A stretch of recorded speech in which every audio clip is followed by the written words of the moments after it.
This episode of Harvey Brownstone Interviews is brought to you by the Harvey Brownstone Talk Show Blend Coffee, available at hollywoodblends.com. Everyone's saying it's the best coffee they've ever tasted.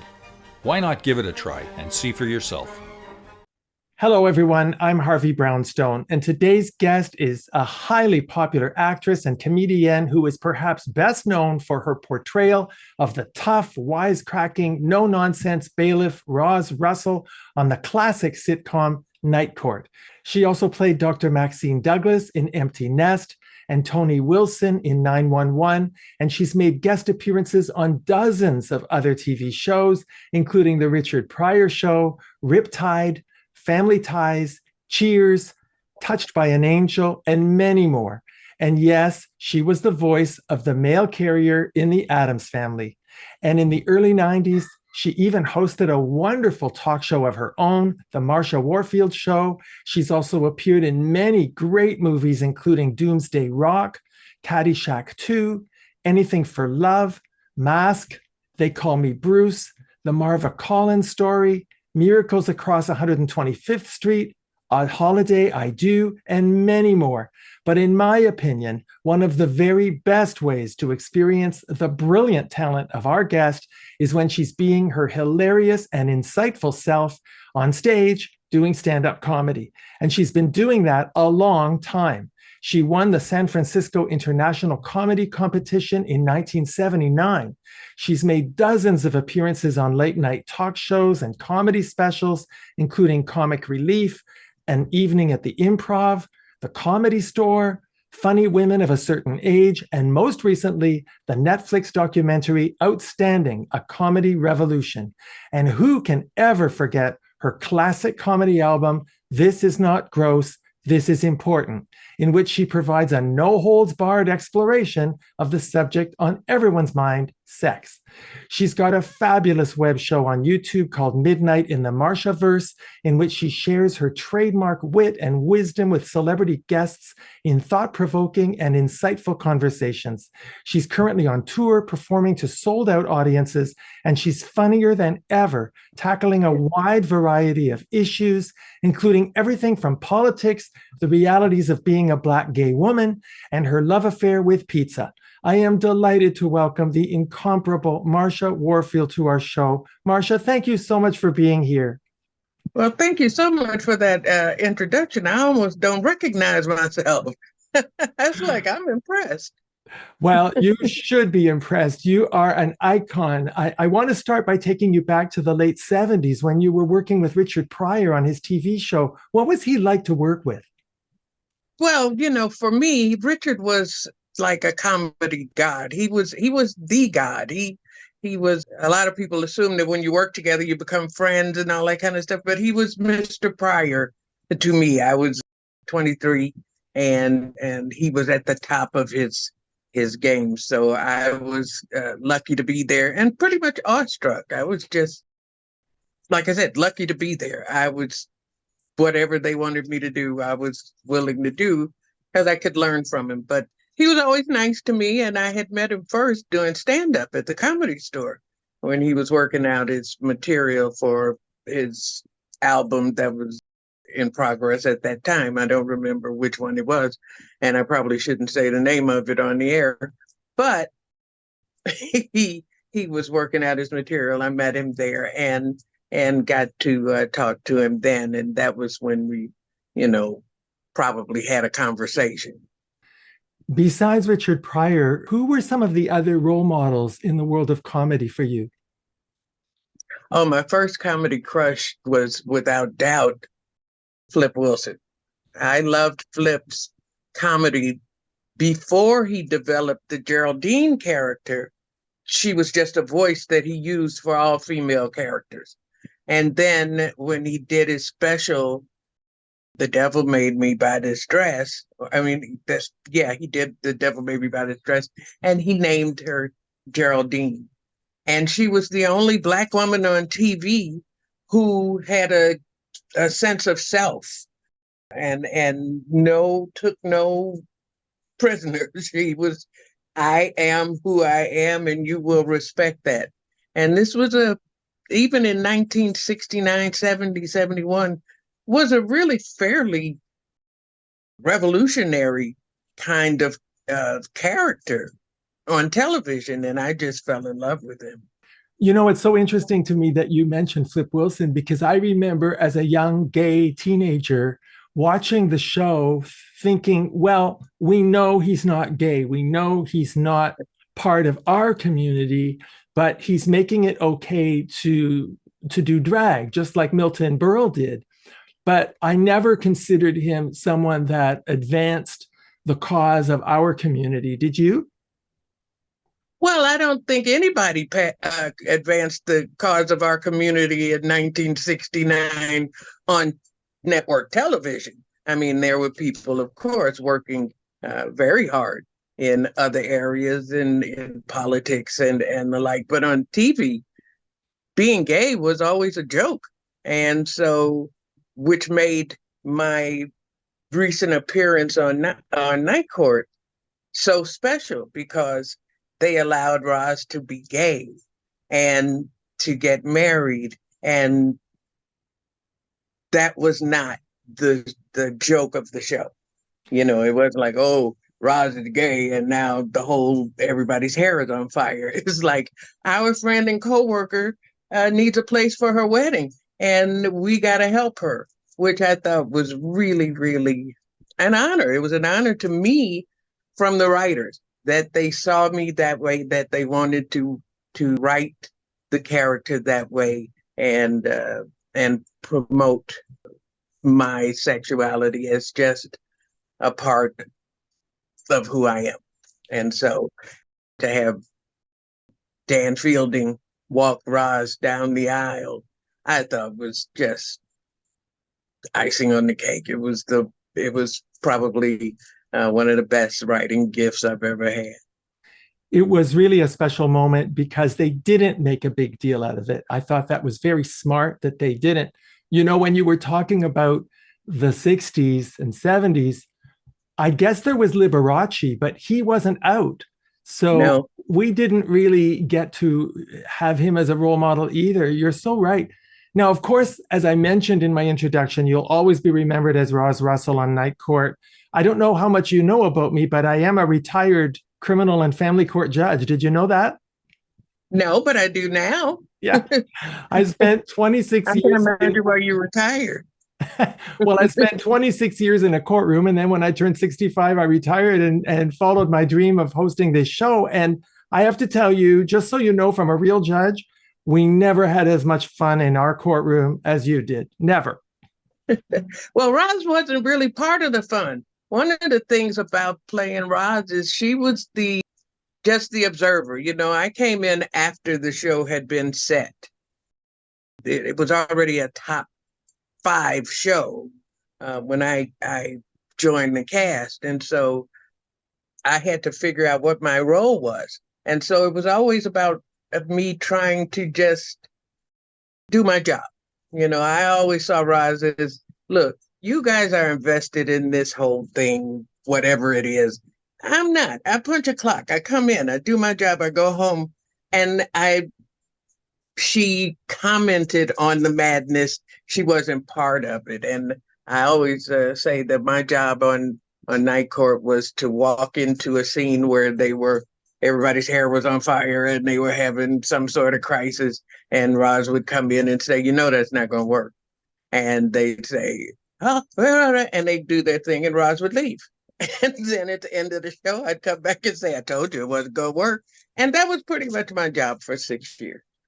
Well, as you mentioned, you joined the show in season 4. You became immediately hugely popular. I think it was because of 2 reasons: your no-nonsense humor, your big personality, and secondly, the amazing chemistry between yourself and Harry Anderson, whom we tragically lost in 2018.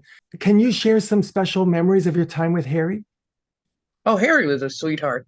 The first day I was on the set, he called me over and I was so nervous. I had never done a sitcom. I had never done ensemble other than the Richard Pryor Show. And so he called me over to the bench during rehearsal, and he said, "How you doing?" I said, I'm nervous. I'm not an actor. I don't know what I'm doing here. I'm a stand-up." And he said, I'm not an actor either." He said, "I'm a street musician. I don't know what I'm doing either." He said, "We just watch those guys and do what they do." And so that relaxed me. And the cast was very welcoming and accepting and took me right into the family, which was really something they didn't have to do. And you might not expect that they would, considering they had just lost two actresses that they loved very much. I mean, Selma and Flo were very much loved by the cast and crew. And so they were still grieving when I joined the cast. And so for them to put that aside and embrace me was very special. And I was part of the family, knockwood, thankfully, from the beginning. I think a lot of that has to do with your own warmth, your own welcoming personality. And it makes me wonder, are there any similarities between the personality of Roz and the real Marsha Warfield? I'm sure there are. I used to tell people we're the same height and weight, and we have the same hairdo. I mean, yeah, we have a lot of that in common. But like I said, I'm not a trained actress, and so I had to learn on the fly. And I decided that what the writers wrote, that's what Roz would do. I never had moments like, "Oh, I wouldn't do that. My character wouldn't do that," and I don't understand or whatever. It's in the script. I'm going to do it. Roz would do that. Roz would do whatever you write her to do. And they always wrote for me to do stuff. I never had a problem. I never had to go to the producers and say, "Hey, this is not acceptable. They gifted me." So I was very lucky in that regard. I think you were a gift to us too. Now, of course, everyone knows you made a highly anticipated return to the new Night Court last year. We all got to see you reunited with John LaRoquette. How did that feel, knowing that you're the only two surviving members of the original cast? Well, it was kind of bittersweet, but we had met a couple of times at memorials. We had met at Harry's memorial service and Marky's. And so I got to talk to John then. And then the show went on the air. I think they had just, when Marky passed away, I think they had just picked the show up. So it was getting on the set was kind of like, it was kind of surreal.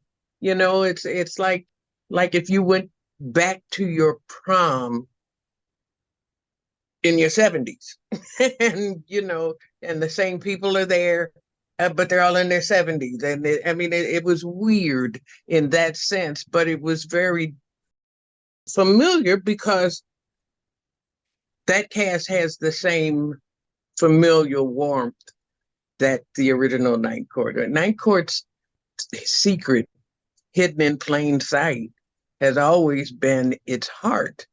If all you have is the zaniness, you don't really have a show. Night Court had a heart. That the stories had a message hidden in there somehow. And, it was always about caring in the end and going out of your way to help solve a problem. And so the new cast has that same kind of family feel. And so it was comfortable to be there. In fact, I got to be there on my birthday, on my 70th birthday. That was when we shot the wedding episode. So that was very special on a lot of levels. They gifted me with 70 beautiful, perfect roses, all the same color. They were gifts and cake, and they made a big deal out of it and really made it special. Well, again, that's because you're special. And I'm fascinated that you mentioned the heart, because I've heard you say in other interviews that what comes from the heart goes to the heart. And that's really the secret of that show. That's the secret to life. My mentor was a man named Jimmy Cook, and he said, never forget that. What comes from the heart goes to the heart. And you can always trust that. And I learned to trust that. And so I try to keep that in mind at all times, that, how you feel. I think it was Earth, Wind, and Fire that said, ain't it funny how the way you feel shows on your face? Okay, so whatever it is you are feeling, whoever you are, is going to come out. And so you might as well just, get comfortable with it and put forth the positive effort. Well, I like the fact that the new Night Court is not a reboot of the old show. It's not a remake, it's a continuation. But like you said, it has the same heart as the old show. And you're such a wonderful part of it. Now, for a while, Marsha, you were the queen of the game shows. Now, tell me if I've got this right. I think I've seen you on the Hollywood Squares, Wordplay, Blackout, Relatively Speaking, Win, Lose, or Draw, Super Password, Family Feud, and Match Game. Have I left anything out? I don't know, probably, but yeah, that's me. I think I did To Tell the Truth and a couple others. But yeah, I wanted to be the next Betty White. I wanted to just do game shows for the rest of my life.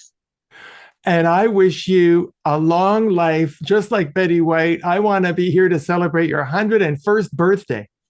Thank you. I always say, I hope you guys will come to my second 70th birthday party. Now, before we talk about your current web show, Midnight in the Marshverse, I have to mention your daytime talk show on NBC back in the early 90s. The show had a really unique vibe with a soda machine, fireplace, video arcade, basketball hoop. Everyone knows that doing a daily talk show is a lot of work, but did you enjoy the experience? Yes and no. I would have enjoyed it a lot more, but the daytime realm is a different realm. I was used to nighttime. I'm a night owl. I did stand up for 12 years before I got Night Court. I always thought of myself as a stand up. They wanted a daytime woman's show, right? Is your husband cheating on you? Maybe it's your hairdo. I didn't want to do that. I wanted to do more interactive. I wanted to have a show where the audience and the celebrities and everybody discussed topics and played around and sang songs and shot water guns at each other.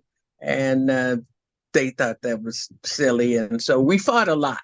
And that pretty much was what happened to the show. They just couldn't get into the supposed nighttime vibe I was trying to bring to daytime, even though that wasn't what I was doing. They made a huge mistake, because I have to tell you, you had so many great guests on that show. And my favorites were the music stars like Smokey Robinson, Della Reese, Helen Reddy, Luther Vandross, Little Richard. Oh my God, you had Lou Rawls, Eartha Kitt, Robert Goulet. I remember them all. And are there any guests from your talk show that stand out as being particularly memorable for you? Oh, they were all memorable. I met O.J. Simpson when he had just gotten back together with his wife. I met Bill Cosby. I met Eartha Kitt smacked me.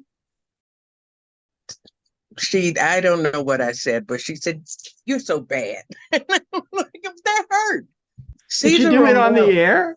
Yes. Cesar Romero, I wanted to have a show where we could have, actors from yesteryear, the greats, the cinema greats. And so when Cesar Romero came on, and he was the same dapper guy he had been in all of his movies, but he was very down to earth. And so we laughed and giggled throughout the whole thing. And I thought that was really, really special. I got a chance to meet him and all of the other, like you said, stellar superstar people that graced the show. It just makes me so sad that the people in charge didn't seem to understand that the vibe you were creating was so unique on that show. And really, the only one that ever came close later on was Rosie O'Donnell. Nobody else did what you did. They were wrong. I just want to go on record saying it. They were wrong. You had a hugely popular show, and you were right for daytime television. Well, thank you. And Rosie was one of our go-to guests. She was a young VJ at the time, and she had her first show was so iconic. She came on with Zsa Zsa Gabor, and Zsa Zsa had recently smacked the cop, and so Rosie kept grilling her about smacking the cop, and she could come on Zsa, and she kept calling her Zsa. She said, "Is it okay if I call you Zsa?" And Zsa, darling, you can call me what you want, darling. And they just had this wonderful back and forth.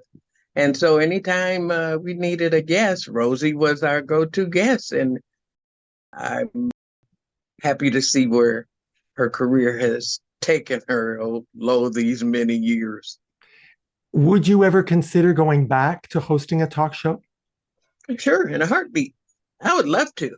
I would love to do a nighttime show. In fact, I was supposed to do a nighttime show, but Warner Brothers NBC said they had the right to first refusal, and they didn't want me to do a nighttime show. They wanted to give me a show. If they gave me a show, I couldn't take the nighttime. And so since their nighttime was stacked, I mean, they had Letterman, they had the late night, after late night, they had all kind of shows at nighttime, and they didn't have a slot for me. So they gave me a daytime slot. But my goal always was to do a nighttime show. Well, I think bringing the nighttime vibe into daytime was instinctively very, very smart of you. Tell me about your web show on YouTube, Midnight in the Marshverse. What inspired you to create that show? I'm a night owl, and I like to be up at night, and I like to create an environment that is where I understand things, where things make sense to me. Sometimes the world we live in does not make sense to me, and why people do the things they do just doesn't make sense.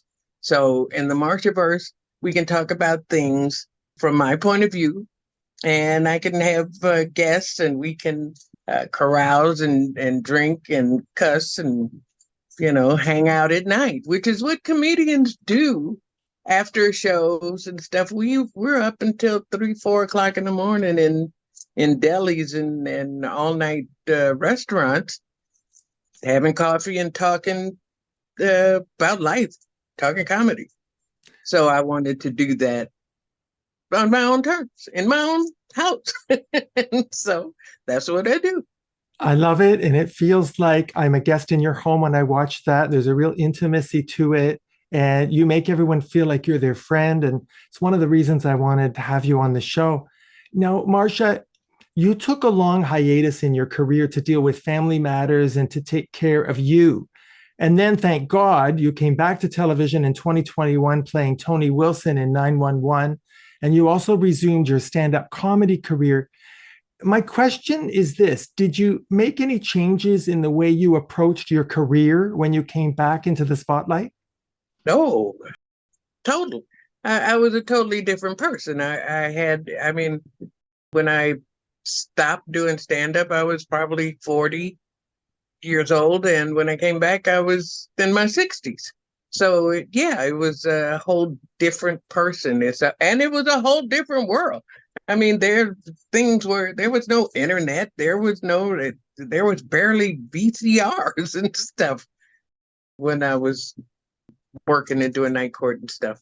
And so, I started all over again. I realized very early that the stage rust was so thick that the only way I could really get up to speed was to start all over again from scratch. So I went back to the bars, to the open mics, to, the clubs, just 5 minutes here, a couple of minutes there, and started all over again and built a whole new act based on who I am now and not who I used to be. I didn't bring any of the old material, nothing, because it just didn't fit anymore. So, what would you say drives your sense of humor as a comic? I guess if it had to be one word, it would probably be hypocrisy. I think we have so much hypocrisy in the world. We have we say nobody is above the law, but we have loopholes in the law and that only some people can attain, and we have all kinds of. I often say that the United States is like the United States of hype. If you can hype a thing, if you could say the right magic little words, you can get away with anything. And so the hypocrisy of people who live, we our public lives don't always match our private lives, that we are supposed to fit this cookie cutter image, and people just don't. And we're much more interesting when we're who we are. But we have to, in the Black community, call it code switching. We have to, and everybody has to do it. It's not just Black people. Everybody has to have their professional persona, which is often nothing like their reality. And so it's this weird kind of dance we do that just keeps people from being authentic. I find that so fascinating to me, because when you first started out, Marsha, doing stand-up comedy, I remember people trying to compare you to Whoopi Goldberg, and that always bothered me because you had your own style. You were nothing like her. So I think that comparison was just a form of racial stereotyping, don't you think? Of course, because I started in 1974. I don't know when Whoopi started, but I started in Chicago. I moved to Los Angeles. I think she went to the Bay Area. And I started hearing about her from other comics, and that she's, as a Black girl's go, she's taking all your gigs and blah, blah. And I'm like, okay, yay. But I didn't get a chance to see her. I didn't even get a chance to see her special, the one that launched her career, because I was always on the road working, or always out trying to get work at night. So and we didn't have the playback technology. We didn't have the technology. So I didn't know, I had no basis of comparison. So one day when I finally got a chance to see her special, I'm like, what are they talking about? We're nothing alike. She does characters. She does vignettes, and I do stand-up. It's two different, we do two different things. And then as I keep watching, then she takes a street character to Anne Frank's house. I was blown away. How you think of that? How, you could have given me that assignment and a pen and a piece of paper, and I'd still be trying to figure out how to do it. It just is not in my wheelhouse. She was so unique in her thing that I was, yay. And I still am. I just did went to her marijuana launch in Venice. She has a company now, Whoop Fam, where she's launching a line of cannabis products. And so I just saw her over the weekend, and we got to hang out and talk, and we're friends. I mean, it just never was a competition in any way at all. I'm happy for her and all of the other comedians, but Black comedians especially, because there were so few of us.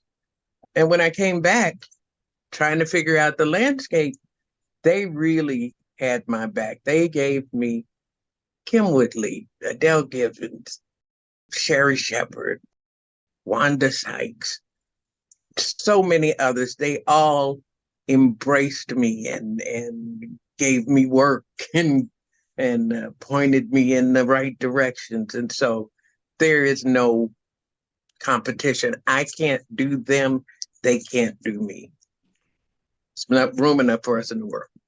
Well, I think it's so important that you're all there, because comedy, as you know, has always been a tool. And if we look back in time to the movies of the 30s and 40s, especially blackface, comedy was used by white people as a way of mocking and exploiting and suppressing Black people. And then we saw people like Nipsey Russell, Dick Gregory, Red Fox, Richard Pryor. They broke out of those racial stereotypes and they used comedy as a kind of a weapon. And I think you do that too. Do you relate to the use of comedy as a weapon? Oh, of course.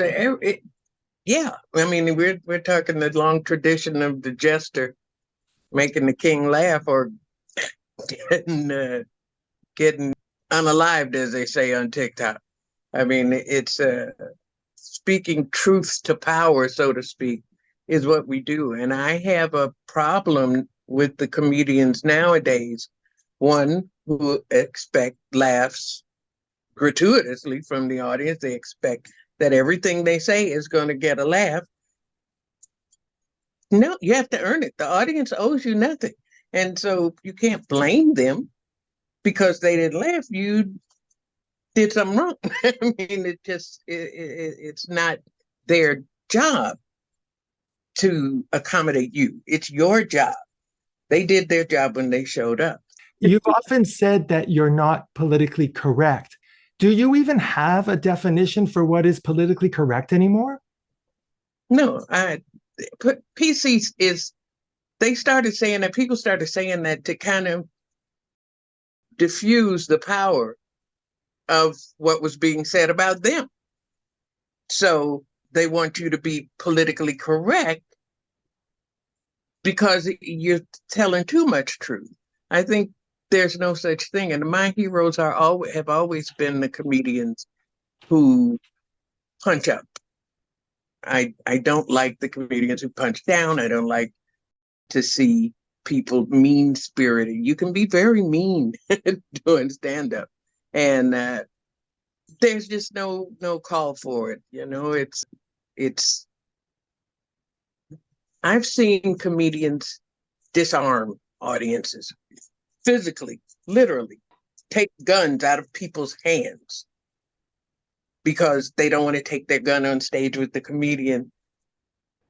It creates a world for them where they're safe. They feel safe enough to have fun and laugh and be disarmed. And that's the kind of comedy I want to do. It's not necessarily safe comedy. It's letting people know that it's safe to laugh at these things. Well, has it become harder to make people laugh than it used to be? No. No, not at all. It's become easier for people who don't see it as an art form to make a living. You know, people who are looking to get into acting, you know, so they do stand up. People who are not political, who are not into, they just want to tell jokes. And there have always been those people. It's easier for those people to find an audience. But to do stand-up, it's the same difficulty, it seems to me, as it's always been. In the early days, when I first started, there was the transition, the technical transition from the supper club comics where a comedian opened for a singer. So if you could find a cabaret singer who needed an opening act and you could travel with them, that was like the epitome of it. And during those times, comedians were protected in the clubs. You know, they didn't allow people to heckle. People dressed up and had dinner. And the thing you had to worry about was clinking glasses and, you know, people serving the filet mignon while you were on stage. But so it was a more formal kind of comedy. But now that it's so more relaxed and more people can do it, it's in a lot of ways more democratic, you know, more whatever. And there's something for everybody. And if you didn't like that comic, another one's coming up and got a whole different shtick. I want to tell you, Marsha, as a gay man, when I came out to my parents back in 1975, when I was 19, they kicked me out and I ended up homeless. And I regretted telling them when I was so financially dependent on them But you had a very different situation. Your mother asked you not to come out publicly while she was alive, and you made that Right. promise to her.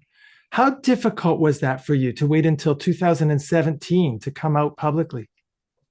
Well, my mother passed away in 1995, so technically I could have done it then. But the landscape wasn't right to come out. And for me in my life, I came out in stages. You know, you come out first, you come out to yourself, and then I came out to friends. And so everybody in my circle knew. And looking back, everybody knew, but nobody acknowledged anything. And so it wasn't really a hardship not to come out because nobody was out. Like you said, Liberace was gay as a goose. And there were like, his fan base was old ladies who thought he was the perfect son, who just loved him for that. And he kept trying to tell him, darling, and he would say little things that let him know that he was a gay man, and they would just ignore it and say, come here, let me touch your cheeks. So we had people like Paul Lynn, who, again, flaming, but nobody acknowledged anything.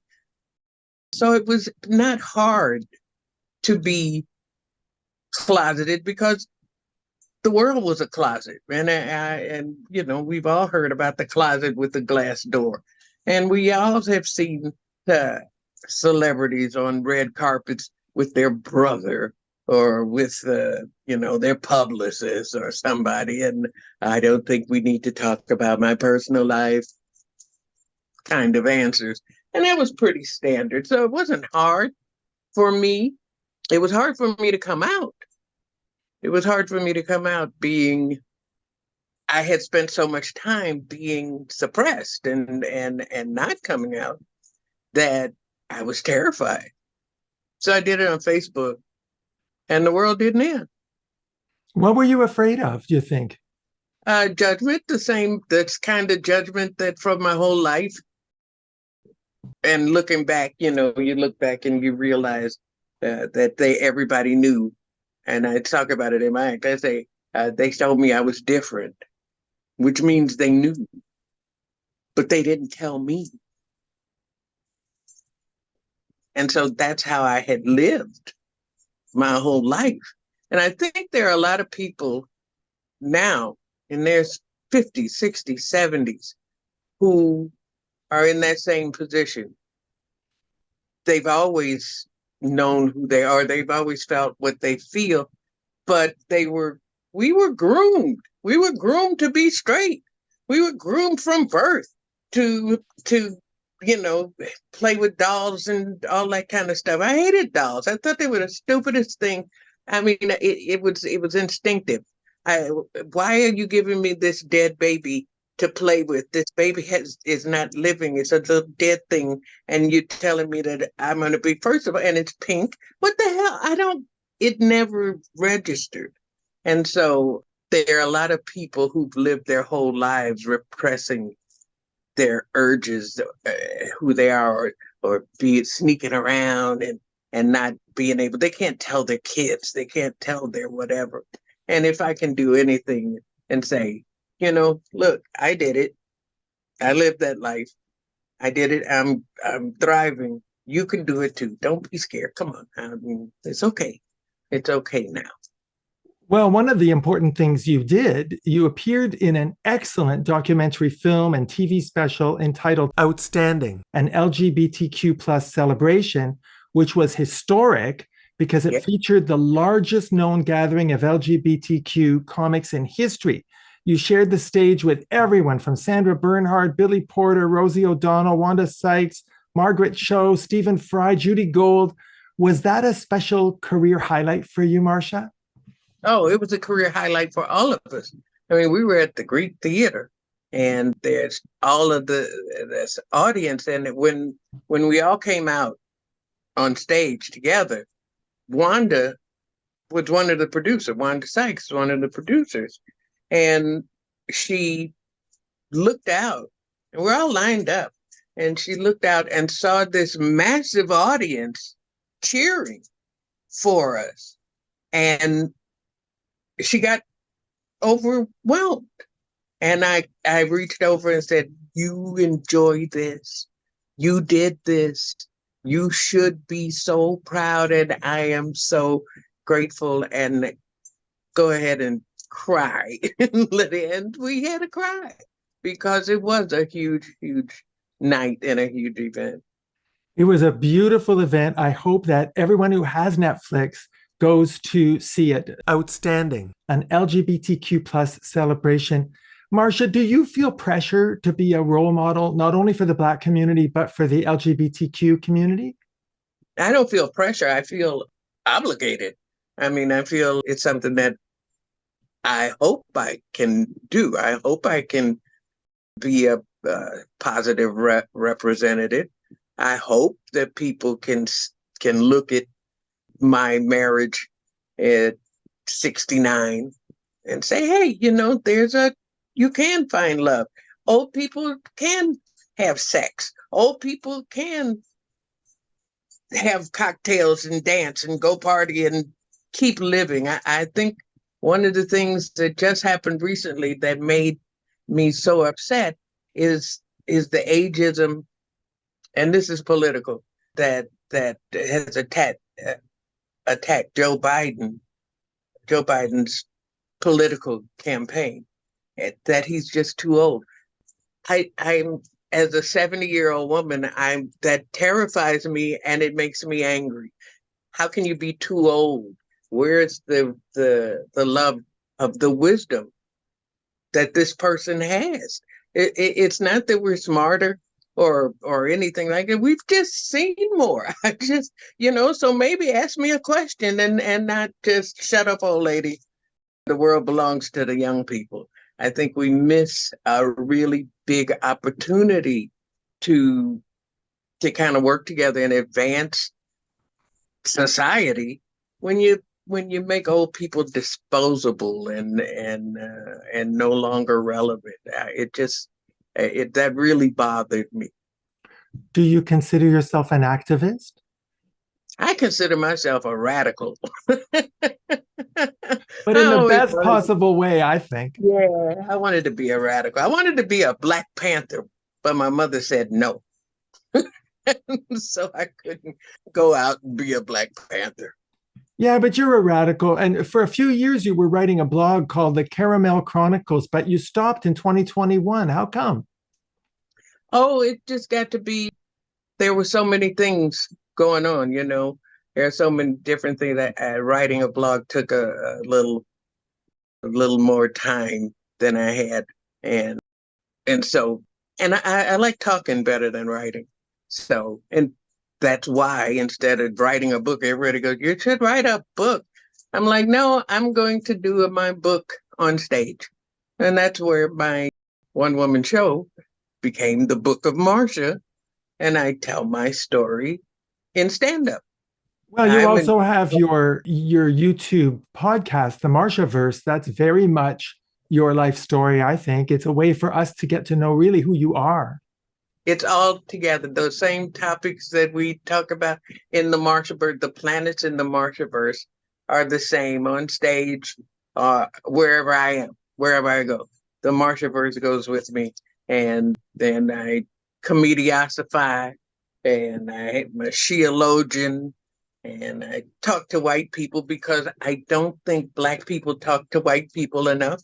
I think we talk about our racial differences and stuff, but rarely do you say, "Hey, white people, this is how we feel." And talking back has always had a big consequence for marginalized people, for gay people, for Black people, for women. You say the wrong thing at the wrong time to people who consider themselves above you, and you could face some really serious consequences. And I think that's silly. So I try to talk to people and tell truth from a point of view they've rarely heard. Very much so. You are definitely a hero and a shero for all of us who feel like we're on the outside looking in. Well, Marsha, I only have one more question for you, and it's this. I heard you say in several interviews that your life has at times been turbulent and unsettled.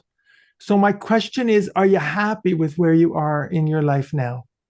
Yeah, very much. I have a wife, like my boo baby, and she doesn't. Funny, she doesn't want to be in show business, right? She doesn't like, she's like, I'm just your wife. I'm not in show business. But we go places and they push me aside and they say, "Where's Boo Baby?" And everybody wants to meet her. She's a beautiful woman, and I'm very happy that she heckled me. She heckled me, and that's how I met her. I was on stage, and I did a line that I wanted to meet a younger woman, somebody about 50. And she said, "Right here, I'm right here." And so we had a few words back and forth. And then we met after the show, and she very aggressively told me she found me attractive. And we started talking, and 5 years later, we got married. Well, congratulations. I'm so happy for you. Nobody deserves it more than you. You waited a long time to be who you are, not just privately, but publicly. I have to tell you, Marsha, it's been such a pleasure meeting you. Thank you for all the entertainment you've brought to the world over the years. Thank you for speaking your truth. Thank you for building bridges between the gay community, the straight community, Black community, whites, the political divide. And thank you for taking the time to appear on our show. I just love you. Well, thank you for having me. I'm so grateful that you have been so complimentary. I appreciate it very much. Our guest has been the one and only Marsha Warfield. To learn more about Miss Warfield and see her tour schedule, please visit her official website, marshawarfield.com. And you can see her amazing web show called Midnight in the Marshverse by going to her YouTube channel, which is showing now on your screen. You can also follow her on Facebook, X, Instagram, and TikTok. My name is Harvey Brownstone. Thank you all for joining us. See you next time.